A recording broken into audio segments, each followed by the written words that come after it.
We're here with Mayor Joshua García for his monthly mayor's message. I have a couple of questions for the mayor. The first one being, Mayor, the outside consulting firm that reviewed the Holyoke Police Department did a SWOT, which is basically an acronym for those who don't know. It's what is it, Mayor? A SWOT? It's strengths, weaknesses, opportunities, and threats. Threats, opportunities, and threats. Yeah. Okay, and then under threats, it put that the city's Councilor Israel Rivera, who was convicted, who served a sentence for weapons violation and for the drugs, and served 5 years in prison, in jail, that he's a threat. Where anyone who knows him sees him as, he's not a threat, he's a community advocate. He's a person who paid the price for violating laws and has returned to the city he loves to make it better somehow for other people. What are your thoughts on that specific point from the consultant firm about the city councilor Israel Rivera being deemed a threat? And I do agree, Councilor Rivera is a model citizen in the city. Folks that have gone through their challenges and have paid the price. And it's about what you do beyond that, if whether or not you can do the same thing over and over, or you're going to learn from your experiences and build. And Councilor Rivera has done a lot of good work in the community, and certainly is no threat to the public for that matter. But with that being said, there's the SWOT analysis takes into consideration the general thought and feeling of how officers might be thinking in the police department. And that was identified doesn't mean necessarily that I mean, at least in my reflection on it, doesn't mean necessarily that that's it, like that he's a threat. But if that's the thought and feeling through that SWOT analysis with people that work in the department, then I think where we are today, the process is working to some extent. So we had a situation where even going beyond that, right? Before that, there was another situation where people responded to a councilor referring to the police department as gangs. And then now we have the result of this audit that referred to that incident and then also considered Councilor Rivera to be a threat. And he's the chair of the Public Safety Committee. At the meeting that we had, the public meeting we had with the council when we initially presented that, you had members of the department that were there, actually 2 union presidents that were there. And then at that space, there was an opportunity to respond and share. And I think Councilor Rivera and Maldonado Velez and other councilors, I think, did an extraordinary job really kind of explaining their position in the most humble way possible, trying to eliminate the perception or the perspective that they're actually harmless, that's not their intention, that they do support the police department, but it's a different way of really considering the situation, how we move forward. And so it's almost like, like any relationship. I tell folks all the time that the disconnect usually in any relationship is usually out of lack of communication or misinterpretation or misunderstanding. I always feel that 99.9% of all issues that happen, no matter whether if it's in a marital relationship, a business partnership, it's always some sort of disconnect in communication. And I think what we did that night was communicate a little bit to understand each other's perspectives. And that's progress, right? Progress is messy. Reconciliation and progress is difficult.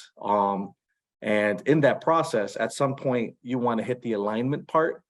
And the minute we align as a community, that's when we can start moving forward and start building up.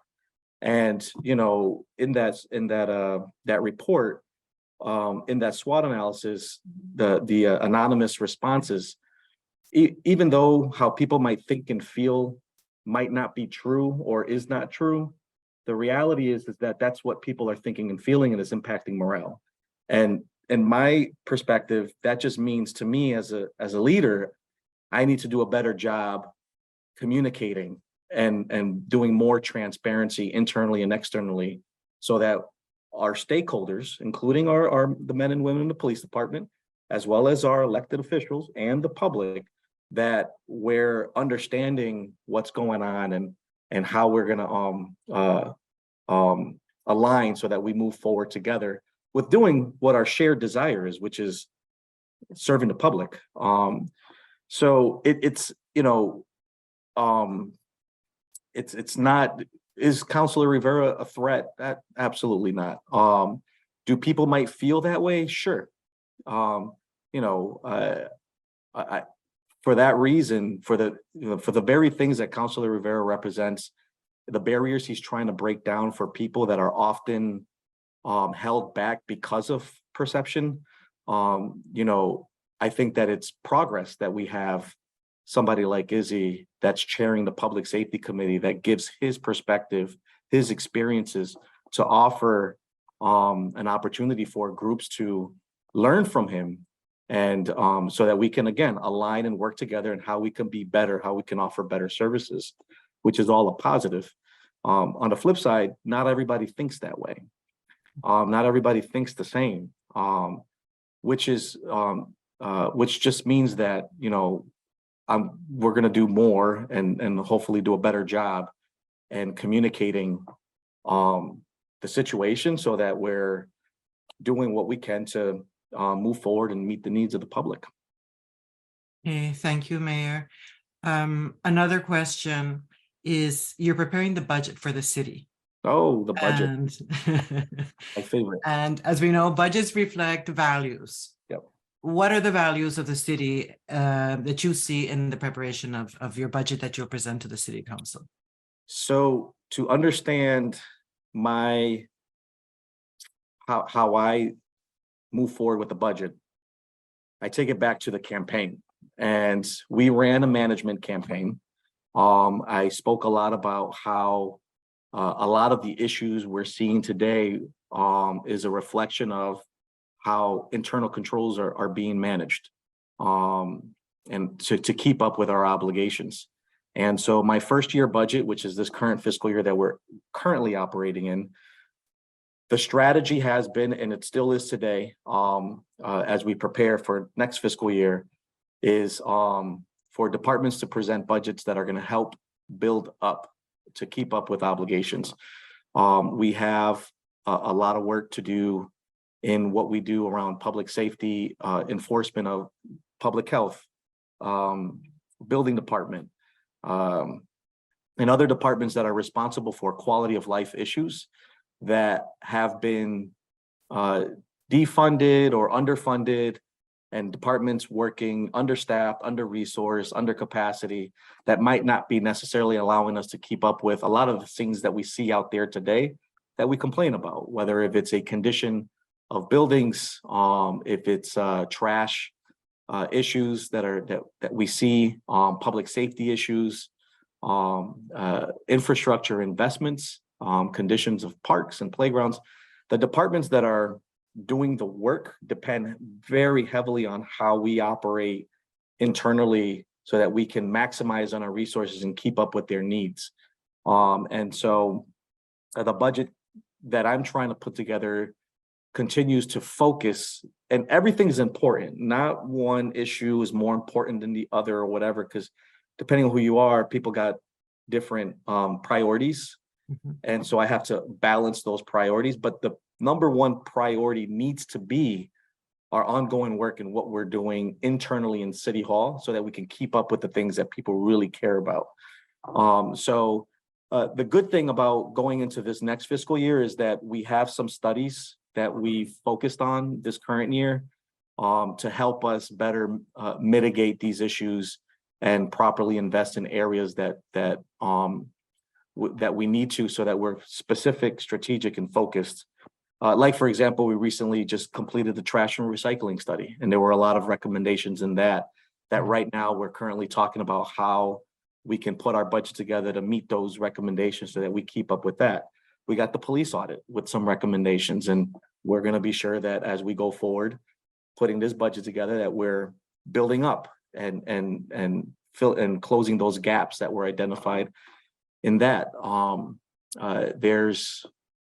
There's some other studies that were done. A lot of capital related projects in our public buildings, deferred maintenance, that in some way, shape, or form do impact the taxpayers. And so there's a lot of strong focus coming around how we invest in our public buildings to be sure that we're keeping up with our own safety obligations for the public as well as the people that work in them. So that's the key focus. Certainly there are some fun projects that we're trying to work on for the community. A lot of them will be supplemented using alternative revenue sources like community development block grant funds and ARPA funds, CPA funds, to try to defray the impact to local appropriation as much as possible using those alternative revenue sources. One of which includes bringing on board a homeless housing navigator, homeless liaison, among other fun, exciting projects that allows us to kind of think a little more creatively and outside the box on how we tackle community issues. Mayor, just one follow-up, the ARPA funds end this year, is that true? We have to have the funds fully expended by fiscal year 26. We have to have the funds committed by this year. We have right now the portal applications are coming in, they're due by the 14th, April 14th. Yeah. And what we're going to do is we have a whole process how we're going to evaluate them and commit them. And we're hoping to get into contracts with organizations that are awarded ARPA monies by July 1 is our goal.